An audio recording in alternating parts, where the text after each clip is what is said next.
Chapitre 1. Qu'est-ce que l'économie politique? Bien sûr, l'économie politique occupe une place prépondérante dans nos sociétés. Presque tout le monde parle de l'économie, tout le monde parle de l'inflation, tout le monde parle du chômage, tout le monde parle de la cherté de la vie. Donc, ça concerne tout le monde. Il concerne l'emploi des ressources et la création des richesses. Par exemple, au Maroc, parmi ses principales ressources, il y a les ressources naturelles, comme les phosphates, comme l'agriculture, etc. Mais l'objectif, c'est également la création de la richesse. Pour créer la richesse, on doit bien sûr avoir des ressources nécessaires. Sans oublier, bien sûr, les ressources humaines. D'accord? Les ressources humaines. Il met également en jeu les intérêts éventuellement contradictoires des individus et des groupes sociaux. Cela voulait dire que le problème économique, c'est un problème d'emploi de ressources et de création de valeur ajoutée, sans oublier que l'activité économique se fasse dans le cadre d'une société. C'est-à-dire que les hommes sont en relation avec les hommes. Bien sûr, les hommes ils sont en relation avec la nature pour créer la richesse, mais également les hommes sont en relation avec eux.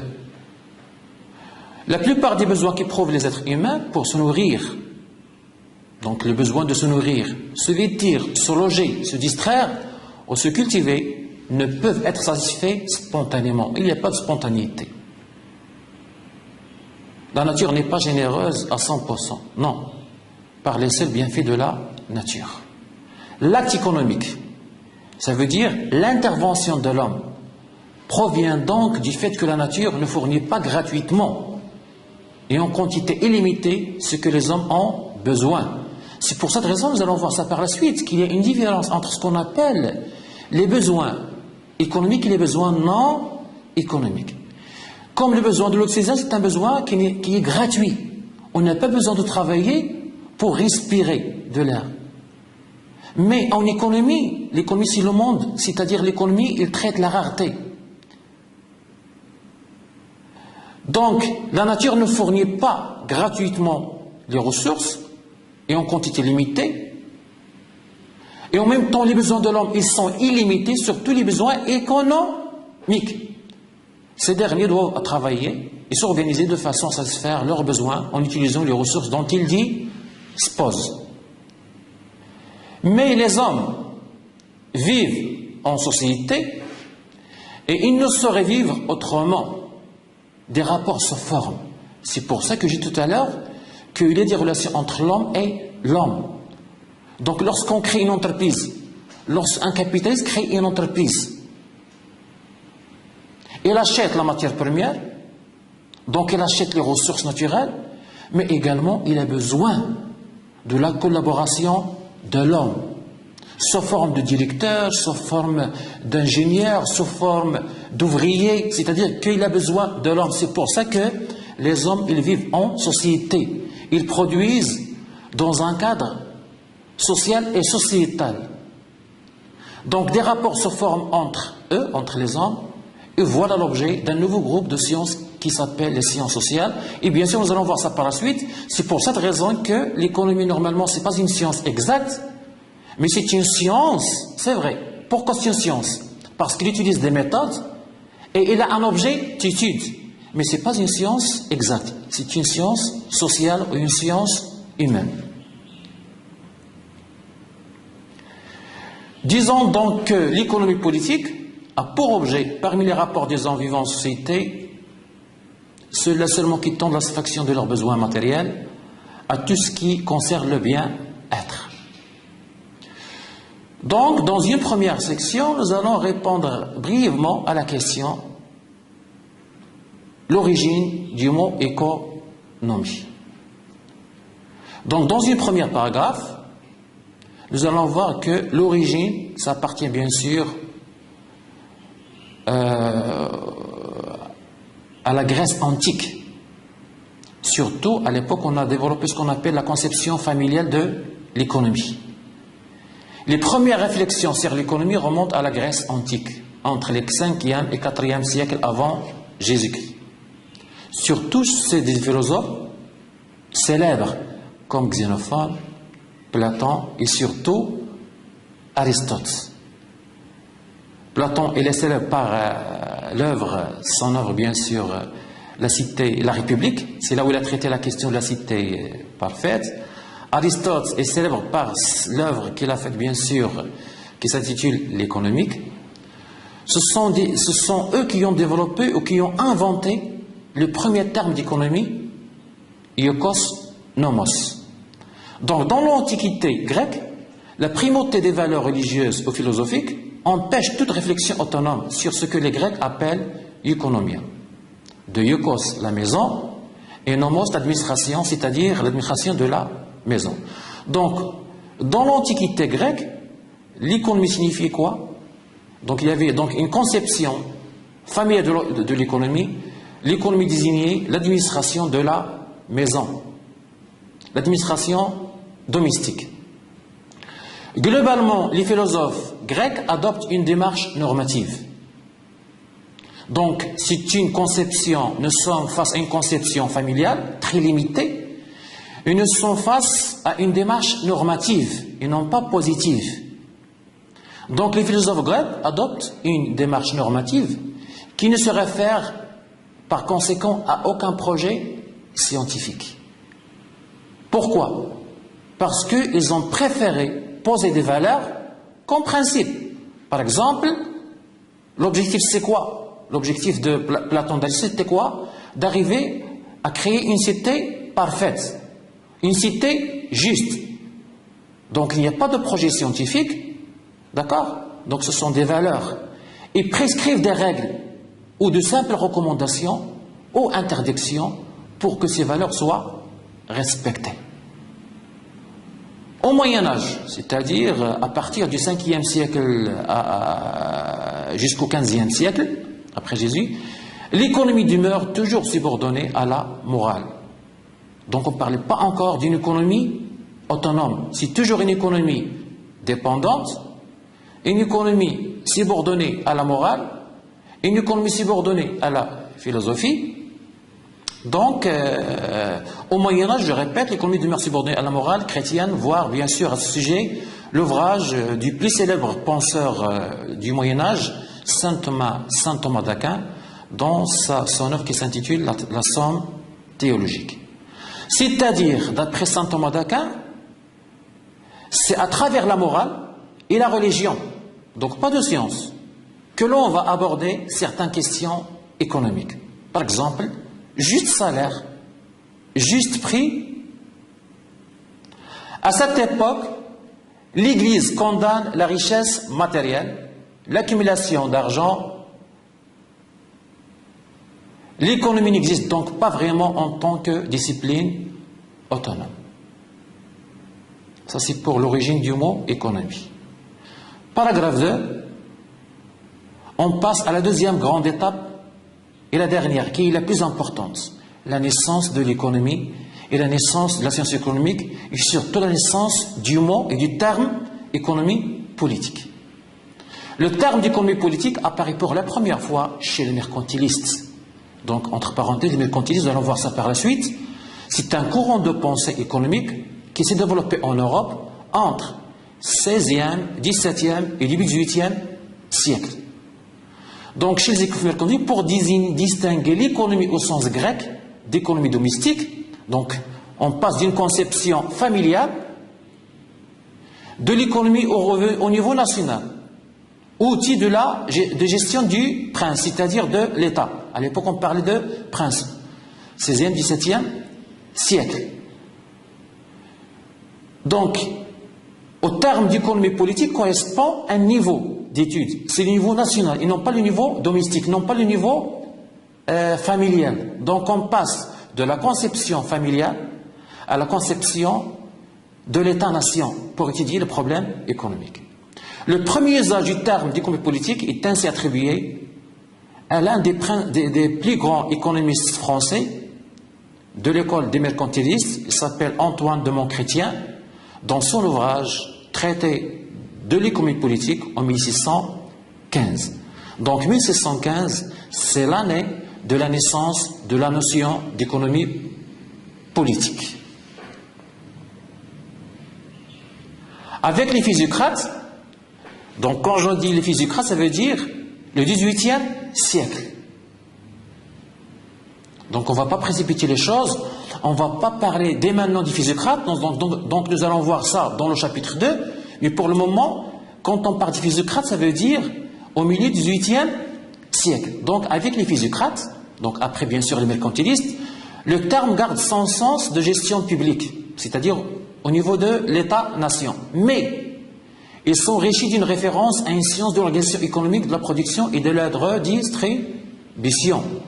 C'est pourquoi l'analyse économique s'est d'abord constituée en tant qu'économie politique.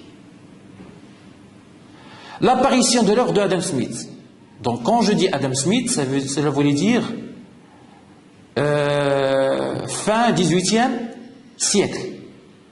Donc l'œuvre d'Adam Smith, c'est le fondateur. Il est considéré comme le fondateur de la science économique moderne.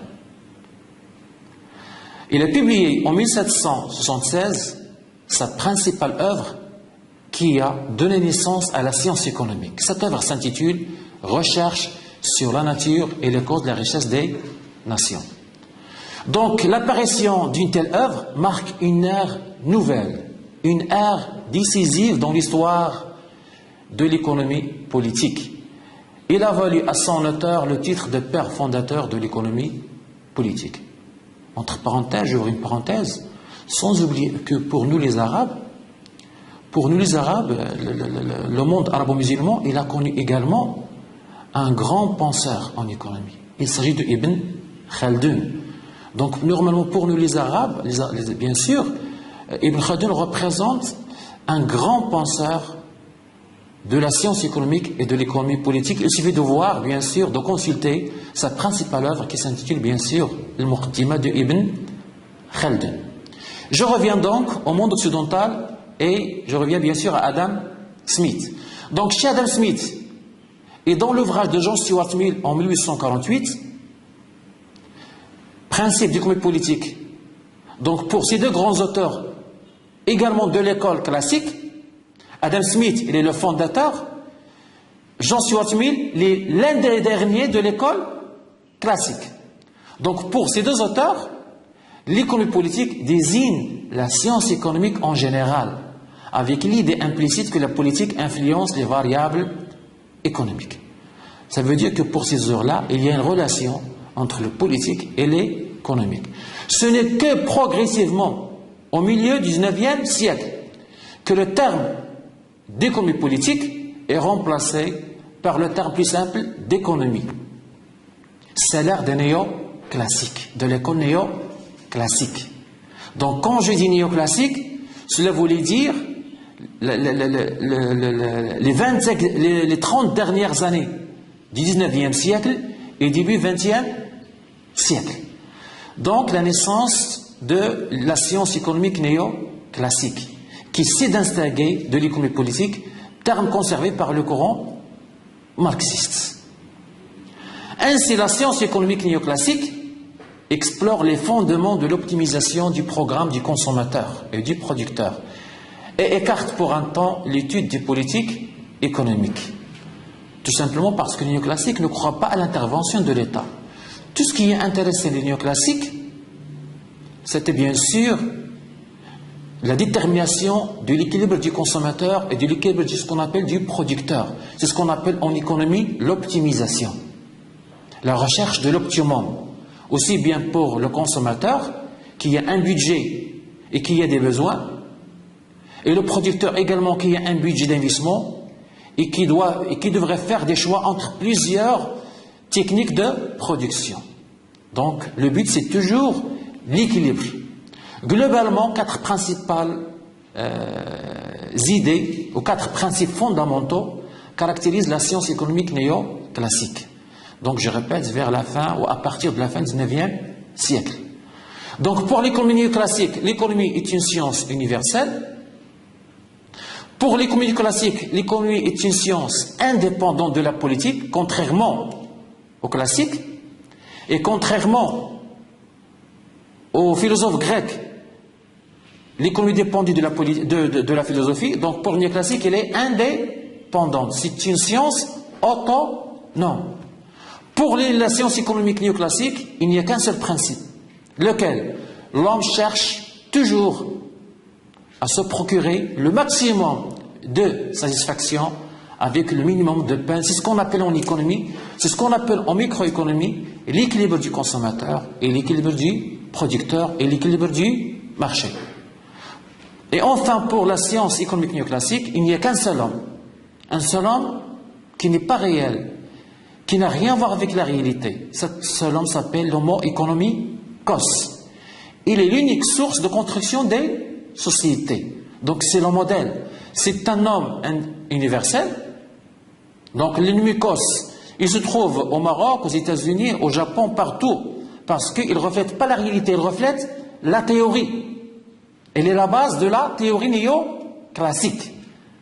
C'est un homme qui est abstrait, c'est un homme qui est asocial, c'est un homme qui est identique à lui-même en tout pays et en tout temps. Donc c'est un homme qui est universel. Il représente l'humanité depuis toujours. Donc c'est un homme qui est rationnel. Donc après avoir fait un survol rapide sur l'origine du mot ou de la notion d'économie politique, on va voir maintenant, on va répondre à la question: quel est l'objet, au pluriel, auquel sont bien sûr les objets, les définitions de la science économique. Pourquoi j'ai mis S objet, S définition? Parce qu'il n'y a pas une seule définition, il y a une multitude de définitions. L'objet d'une discipline, d'une manière générale quelconque, est le domaine de recherche et d'application de cette discipline. C'est comme la science économique. La science économique, vu la divergence et la diversité de ces définitions, ça donne plusieurs objets. Pourquoi? Pour deux raisons simples. La première, c'est la complexité de la réalité socio-économique qui est évolutive. Le Maroc d'aujourd'hui, ce n'est pas le Maroc qu'il y a de 20 ans, ce n'est pas le Maroc du XXe siècle, ce n'est pas le Maroc du XIXe siècle. Le monde d'aujourd'hui, de la mondialisation, ce n'est pas le monde de la révolution industrielle, ce n'est pas le monde du Moyen-Âge, ce n'est pas l'Antiquité. Donc il y a une réalité socio-économique qui est évolutive et très complexe. Donc la définition et l'objet de l'économie, il suit cette évolution-là. Le deuxième élément qui explique cette complexité, c'est la complexité du comportement des individus qui forment la société. C'est-à-dire, il n'y a pas une équation qui définit l'homme. Le comportement de l'homme n'est pas stable, il est évolutif. Donc l'homme, ce n'est pas 1 plus 1 est égal à 2. L'homme, c'est 1 plus 1 est égal, point d'interrogation. Parce que le comportement de l'homme, il est subjectif. Il change dans le temps et dans l'espace.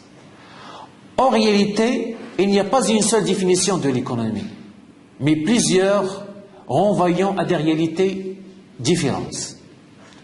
Certaines définitions sont fondées sur tel ou tel aspect de l'activité économique.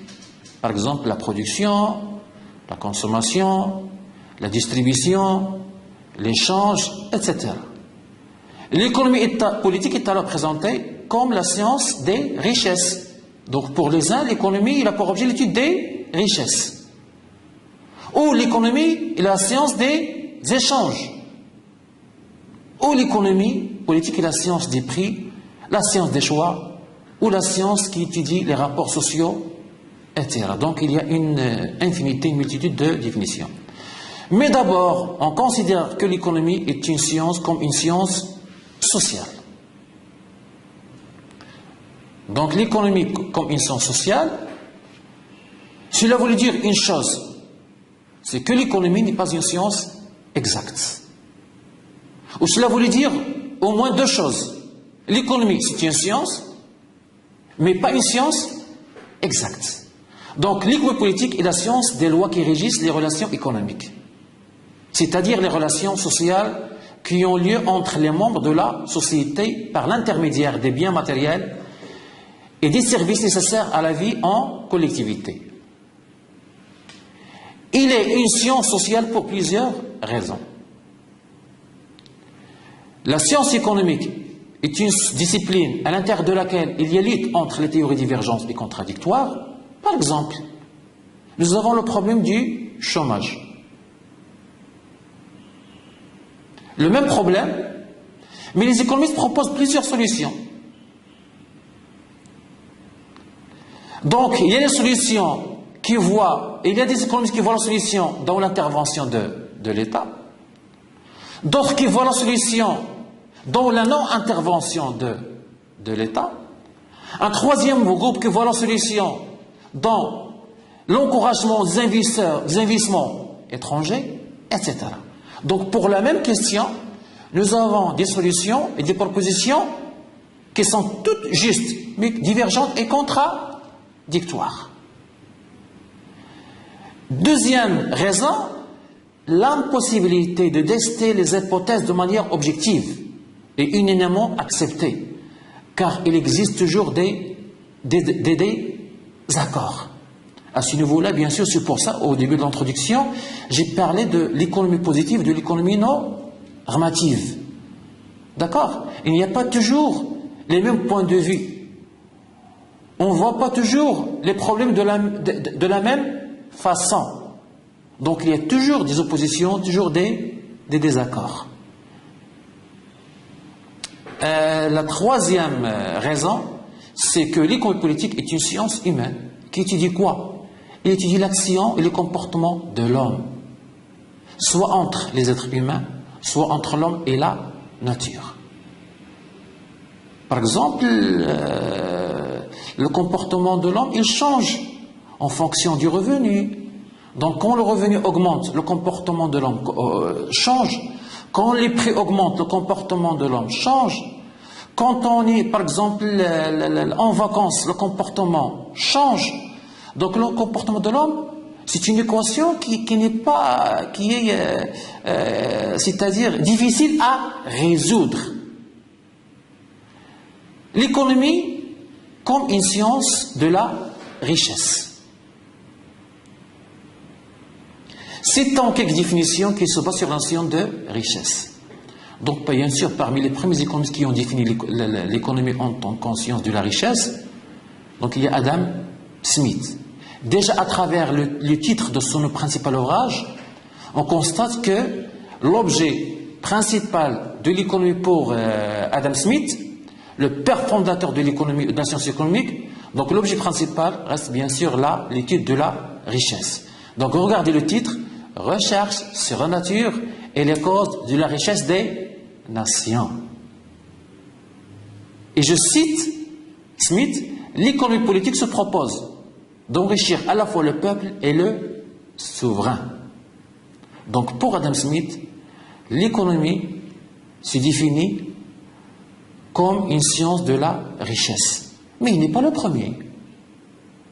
Bien avant Adam Smith, les économistes du XVIe, XVIIe siècle, par exemple comme les économistes mercantilistes, les économistes du début du XVIIIe siècle, comme les économistes physiocrates. Et quand je dis les économistes mercantilistes, je cite par exemple Antoine Domon-Chrétien. Et quand je dis les économistes physiocrates, je cite par exemple François Quesnay.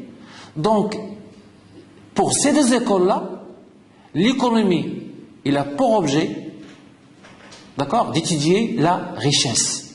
Seulement pour les mercantilistes, la richesse sous forme de métaux précieux, et pour les physiocrates, la richesse est représentée par les produits agricoles. Néanmoins, dans la définition de la richesse, Adam Smith n'a retenu que l'aspect matériel et négligeant les services. Le travail consacré à la production des services est considéré comme improductif. Donc c'est une limite qu'on peut bien sûr adresser à Adam Smith, c'est qu'il a défini l'économie comme science de la richesse, mais une définition qui est bien sûr nouvelle, qui a révolutionné le monde au XVIIIe siècle, mais avec cette limite-là. C'est que la richesse, elle concerne uniquement les biens matériels. Tout ce qui est immatériel, tout ce qui est service n'est pas pris en considération. D'autres définitions similaires, celles par exemple d'un autre économiste classique, mais appartenant à l'école française, Jean-Baptiste Say. C'est le premier, Jean-Baptiste Say, il est le premier professeur d'économie dans une université française. Donc en 1803, dans un ouvrage qui s'intitule Traité d'économie politique, Say définit l'économie de la façon suivante. L'économie politique enseigne comment se forment, se consomment et se consomment les richesses qui satisfont aux besoins des sociétés. Et richesse, pour Jean-Baptiste Say, tout ce qui satisfait un besoin, c'est-à-dire tout ce qui est utile. Donc il y a un plus, on trouve un plus chez Jean-Baptiste Say, c'est qu'il définit la richesse comme l'ensemble des biens utiles. Utile à quoi? Utile à la satisfaction des besoins humains. En suivant ces définitions, l'enrichissement est le but fondamental de l'individu et de la société. Donc, il est possible donc de dire, pour conclure ce paragraphe-là, que la science économique est définie alors comme la science de la richesse. Mais il n'y a pas que la richesse pour définir l'économie, il y a également d'autres domaines, d'autres objets pour définir la richesse. L'économie est une science de l'échange marchand. C'est plutôt la vision néoclassique qui adopte une telle définition. C'est à travers l'échange que la valeur d'un bien ou d'un service se manifeste. L'échange s'opère à travers les marchés. Bien sûr, il y a une relation trop étroite entre marché, valeur et échange. Le marché, c'est quoi? C'est l'échange de biens entre offreurs et demandeurs. Le marché, qu'est-ce qu'il fixe? Il fixe le prix, il fixe la valeur. Donc, à travers le marché, à travers l'échange, il est possible de déterminer la valeur d'un bien ou d'un service. Par conséquent, les marchés sont au cœur de la science économique dans la mesure où ils permettent de vérifier l'utilité des biens et de mesurer leur valeur. Les marchés fixent, bien sûr, le niveau général des prix. Nous allons voir ça en détail dans le chapitre 3. Donc, les marchés fixent le niveau général des prix. L'économie devient quoi? Devient alors une science des prix, puisque ce dernier n'est que le résultat de l'échange. En d'autres termes, dire que l'économie est la science de l'échange marchand, dire que l'économie est la science de l'échange des biens et services entre offreurs et demandeurs, c'est dire que la science, l'économie est la science des prix. Et économique, tout ce qui peut se produire par tout ce qui peut se traduire par un prix. Cette conception de l'économie a présenté un intérêt pour plusieurs auteurs qui ont orienté leurs préoccupations théoriques sur l'étude de la formation des prix. Donc la notion de prix, c'est une notion fondamentale pour comprendre la science économique, pour comprendre les problèmes économiques et pour comprendre les politiques économiques. L'économie, toujours selon une conception néoclassique, l'économie est une science de la rareté et des choix efficaces. Cette définition, c'est-à-dire de la rareté, part de l'idée que, puisque les moyens sont rares, il y a lieu de les utiliser de façon efficace. Parce que la rareté, pourquoi il y a un prix? C'est quoi le prix? Le prix, c'est le prix d'un bien. Et qu'est-ce qu'il représente? Qu'est-ce qu'il reflète? Il montre que le bien, il existe en quantité limitée. Donc, puisque le bien, il existe en quantité limitée, et puisqu'il est rare, on est obligé, on est amené à l'utiliser, à le consommer de façon efficace et de façon rationnelle. Les agents, le problème c'est qu'en même temps les agents ont des besoins illimités. Donc face à la rareté, nous avons des besoins illimités. C'est une contradiction. Alors que les ressources sont rares. Se pose alors le problème de choix. J'ai besoin d'acheter X et j'ai besoin d'acheter Y. Mais je n'ai pas les moyens d'acheter Y. Donc je dois choisir X. Donc il y a la contrainte. Donc faire des choix, ça veut dire obéir à des contraintes. Ça veut dire faire des sacrifices. Donc l'homme, c'est pour ça qu'on parle de l'homo economicos, l'homme rationnel. Donc un homme rationnel, il fait ses dépenses de consommation en tenant compte de son budget. C'est le cas au niveau microéconomique. Le consommateur, donc lorsqu'on parle de consommateur, on parle d'un consommateur rationnel, d'un homo economicos consommateur, de quelqu'un qui fait des choix rationnels, de quelqu'un qui fait des choix efficaces, et de quelqu'un qui cherche quoi? À réaliser l'équilibre, à réaliser l'optimum, à maximiser son utilité, en tenant compte d'un budget qui est limité. Donc le consommateur, face à un budget limité, face à un revenu limité, et compte tenu des prix des biens, parce que le prix, ce n'est pas le consommateur qui le fixe, ce n'est pas le producteur qui le fixe. Vous avez, bien sûr, l'étudiant, il aura l'occasion de voir ça en détail en microéconomie. Donc ce n'est ni le consommateur, ni le producteur qui fixe les prix. Le prix est fixé de façon exogène. C'est-à-dire que c'est le marché qui fixe le prix. Donc pour le consommateur, au niveau économique, le consommateur, il doit faire des choix. Il a des besoins, mais il doit faire des choix. Mais avec des contraintes. Le revenu, son revenu qu'il gagne est limité. Les prix, ils ne peuvent pas descendre jusqu'à zéro. Donc les prix sont imposés par le marché. Donc qu'est-ce qu'il pourrait faire le consommateur? Faire des choix. Mais quel choix? Rationnel. C'est-à-dire le choix qui lui permet de réaliser le maximum avec le même budget. Ça veut dire chercher à affecter ses dépenses de telle sorte que sa satisfaction soit maximale. Même raisonnement pour le producteur. Face à ses ressources limitées, les prix des facteurs de production sont exogènes, fixés par le marché. Qu'est-ce qu'il va faire, bien sûr? Ou qu'est-ce qu'il pourrait faire?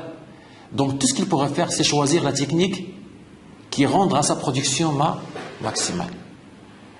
Donc, c'est pour ça, il est possible, surtout pour l'école néoclassique, de définir l'économie comme une science de la rareté, ou comme une science des choix efficaces, ou comme une science de l'échange marchand, ou comme une science des prix.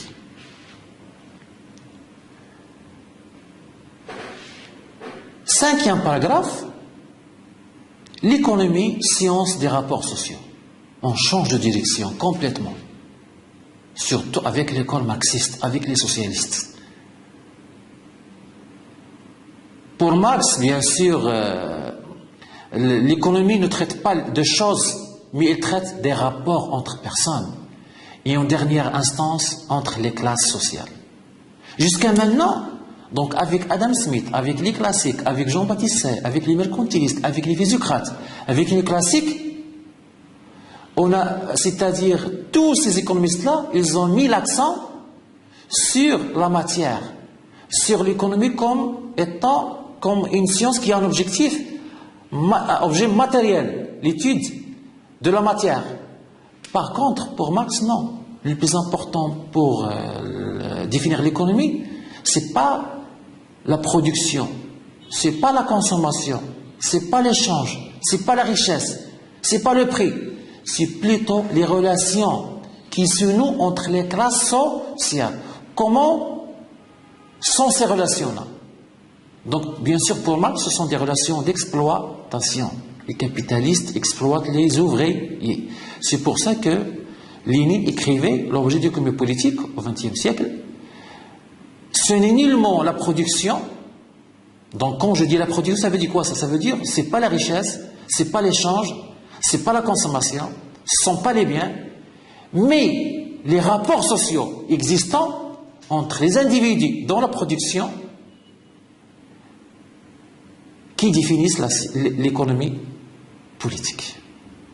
Aujourd'hui encore, il n'existe pas de définition unanimement acceptée. Les désaccords portent sur le domaine, la méthodologie et la problématique de la discipline. Donc parmi les multiples définitions contemporaines, celles qui suivent illustrent bien la diversité des conceptions ainsi que les oppositions entre les différents courants de pensée.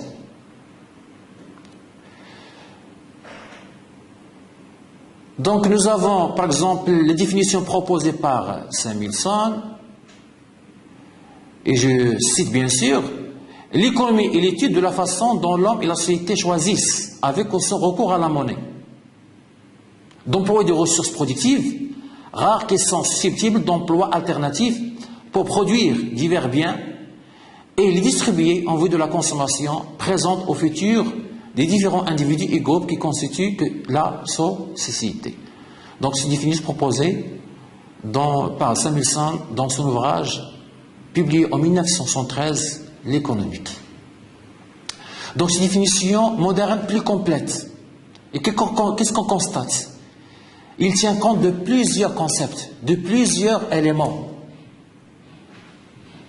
La monnaie, les ressources rares, les emplois alternatifs des ressources, la consommation présente et la consommation future, les individus et les groupes d'individus, c'est-à-dire la société. Donc il y a plusieurs éléments qui entrent pour donner une définition relativement acceptable, bien sûr, par les économistes, bien sûr. À travers cette définition, l'objet de la science économique étant la recherche de solutions efficaces aux problèmes que produire, comment produire et pour qui produire. L'objet de toute économie, c'est de répondre à ces trois questions fondamentales. Cette problématique du que, comment et pour qui produire, qui est commune à toute société, ramène l'activité économique à trois actes fondamentaux. La production, c'est répondre à pour qui, quoi produire ou que produire. La consommation et la répartition, c'est pour qui produire. Donc c'est ce qu'on appelle les grands problèmes économiques qui s'imposent à toutes les sociétés, qu'ils soient c'est-à-dire développés ou sous-développés, du nord au du sud. Toutes les sociétés doivent répondre à ces questions et doivent donner des réponses à ces questions-là. Je répète, que produire, comment produire et pour qui produire. Une deuxième définition donnée par Raymond Barre en 1959, bien sûr, un économiste, on peut dire un économiste géoclassique, mais moderne, contemporain. La science économique est la science de l'administration des ressources rares. Il étudie les formes que prend le comportement humain dans l'aménagement de ces ressources. Il analyse et explique les modalités selon lesquelles un individu ou une société affecte des moyens limités à la satisfaction de besoins nombreux et illimités. Donc l'idée principale, c'est qu'il y a une contradiction entre les besoins illimités et les ressources rares. Donc l'économie est définie par rapport à cette contradiction d'après l'économiste français Raymond Barre. Un troisième type de définition est donné par Edmond Malraux dans son ouvrage qui s'intitule Leçons de théorie économique en 1982. Pour l'auteur, l'économie est la science qui étudie comment les ressources rares sont employées pour la satisfaction des besoins des hommes vivant en société. Il s'intéresse d'une part aux opérations essentielles que sont la production, la distribution et la consommation des biens, et d'autre part aux institutions, la banque centrale, la bourse, le marché, la monnaie, et aux activités ayant pour objet de faciliter ces opérations. Donc il y a trois idées dans cette définition-là. La première idée, nous l'avons déjà signalée. Donc l'économie est définie par rapport à la notion de rareté des ressources face à des besoins illimités. La deuxième idée, c'est quoi? C'est que l'économie est définie par rapport aux opérations que font les agents, opérations de production, de consommation et de distribution de biens et de services. La troisième idée, et qui est la plus importante, l'auteur il intègre les institutions, d'accord, qui facilitent les opérations économiques. Quelles sont ces institutions-là? La Banque centrale, la bourse, le marché et la monnaie.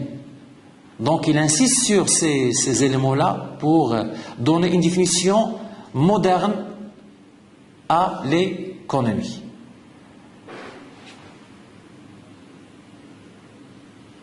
Le prix Nobel de 2001, Stiglitz, donne également une définition qui est propre bien sûr de l'économie. La science économique est l'étude de la manière dont les individus, les entreprises et le gouvernement. Donc déjà il parle de trois types d'acteurs. Individus, cela voulait dire quoi? Les consommateurs. Les entreprises, cela voulait dire quoi? Les producteurs. Et le gouvernement, ça veut dire l'État, c'est-à-dire l'intervention de l'État. Il effectue des arbitrages, des choix au sein de notre société. Les arbitrages sont inévitables. C'est une contrainte, car les biens et les services et les ressources sont quoi? Sont rares. D'accord? Donc il donne une définition plus précise sur la science économique en rapport avec, bien sûr, avec la notion de rareté. Et on passe à la section numéro 3. C'est là on va voir, bien sûr, on va étudier, on va bien sûr analyser les principaux concepts économiques. Bien sûr, nous l'avons, bien sûr, je l'ai répété plusieurs fois, le premier concept, ça concerne bien sûr la rareté. Donc il est impossible de parler de l'économie, de parler de la science économique, d'accord, sans parler de la notion de rareté. La rareté, c'est le contraire de quoi? De l'abondance. La rareté, c'est le contraire de l'abondance. Donc imaginons un monde où tout est abondant. Où tout est abondant. Il serait dans ces conditions-là impossible de parler de science économique. Donc l'économie existe en tant que science parce que le monde où nous vivons, c'est le monde de la rareté. On n'est pas dans un paradis. D'accord? Et qui dit rareté dit activité économique, dit travail, dit l'acte de production, dit l'effort. L'économie est une science humaine qui concerne la satisfaction des besoins et l'aménagement de la rareté. L'activité économique des hommes a pour but de satisfaire leurs besoins. Ces besoins constituent le moteur principal de tous les mécanismes économiques. Donc il y a une relation trop étroite entre la notion de rareté et la notion de besoin. Donc ce sont des notions relatives. Donc les individus, les entreprises, les gouvernements, tout le monde doit faire des choix. Parce que tout le monde a des besoins. Mais le problème, c'est qu'il y a une contrainte, c'est la rareté des ressources. Donc la première notion importante en économie, c'est la notion de rareté. Deuxième notion, c'est la notion de besoin, et plus particulièrement le besoin économique. Donc, bien sûr, il y a le besoin au sens large, ça concerne tous les besoins de l'homme. Mais à l'intérieur des besoins humains, il y a des besoins économiques, purement économiques. Pourquoi besoin économique? Parce qu'il y a une relation entre l'économie et les besoins économiques. Un besoin économique ne peut être satisfait que par des biens économiques. Un bien économique, il est produit. Donc quand on produit les tomates, quand on produit des voitures, quand on produit une moto, quand on produit un bien ou un service, c'est pour satisfaire un besoin. Donc produire une voiture, produire un vélo, produire une moto, produire un cahier, produire un stylo, c'est pour satisfaire un besoin. Quel besoin? Un besoin économique. Le stylo, c'est un bien économique. La voiture, c'est un bien économique. Le vélo, c'est un bien économique. L'ordinateur, c'est un bien économique. Le besoin d'avoir une voiture, c'est un besoin économique. Le besoin d'avoir un stylo, c'est un besoin économique. Donc il y a une relation étroite, trop étroite entre besoin économique et bien économique. Donc nous allons voir les biens par la suite. Maintenant, nous allons nous contenter de parler un peu de la notion de besoin économique. Il considère comme besoin tout ce qui fait l'objet d'une sensation de manque, qui se traduit par le désir de disposer d'un bien ou d'un service apte à accomplir ce manque. Ça, c'est d'une manière générale. En économie, est considéré comme besoin économique tout ce qui fait l'objet d'une sensation de manque, qui se traduit par le désir de disposer d'un bien économique ou d'un service économique apte à accomplir ce manque. Les besoins économiques sont physiologiques, manger, boire, s'habiller pour se protéger du froid par exemple. Manger c'est quoi? Manger quoi? Manger, le besoin de manger, ça veut dire manger la viande. Donc le besoin de manger, le besoin physiologique de manger, c'est un besoin économique. Pour le satisfaire, on a besoin de quoi? De légumes, de viande, ce sont des biens économiques. Le besoin de boire, on a besoin soit de l'eau, mais l'eau, c'est un bien, donc il y a un traitement spécial pour l'eau. D'accord? Mais dans la nature, l'eau, il est relativement rare. Donc le besoin de boire, c'est un besoin économique. De s'habiller pour se protéger du froid. Les besoins sont illimités en nombre, interdépendants, saturables. C'est ce qu'on appelle bien sûr la première loi de Gossen. Si j'ai besoin de manger, je ne vais pas manger à l'infini, il y a une limite. Si j'ai besoin de voir un film au cinéma, je ne vais pas le voir une fois. Après 2 ou 3 fois, c'est saturé. Donc c'est pour ça que les besoins sont saturables. Les besoins individuels, j'ai un ordinateur, c'est un besoin individuel. Un amphi dans une faculté, donc le besoin d'amphi pour enseigner ou pour recevoir des cours, c'est un besoin collectif, ça concerne tous les étudiants. Il y a les besoins économiques et les besoins non économiques, par exemple comme les besoins économiques, comme le besoin de l'air, le besoin du soleil. D'accord? Donc un besoin non économique, ils sont satisfaits par des biens libres. Donc à un bien économique, il y a un bien libre, et à un besoin économique, il y a un besoin non économique. Donc un besoin économique est satisfait par un bien économique. Le besoin d'air ou d'oxygène n'est pas un besoin économique dès lors que l'air est disponible naturellement parce qu'il existe en abondance. L'oxygène n'est pas rare, il existe en abondance. Les besoins, ils sont hiérarchisés. Il suffit bien sûr de consulter pour plus de détails, par exemple, l'échelle célèbre de Maslow qui fait la distinction, ce qu'on appelle la pyramide de Maslow, qui distingue 5 grandes catégories de besoins: les besoins physiologiques, le besoin de sécurité, le besoin d'appartenance, le besoin d'estime et le besoin d'accomplissement et d'auto-réalisation.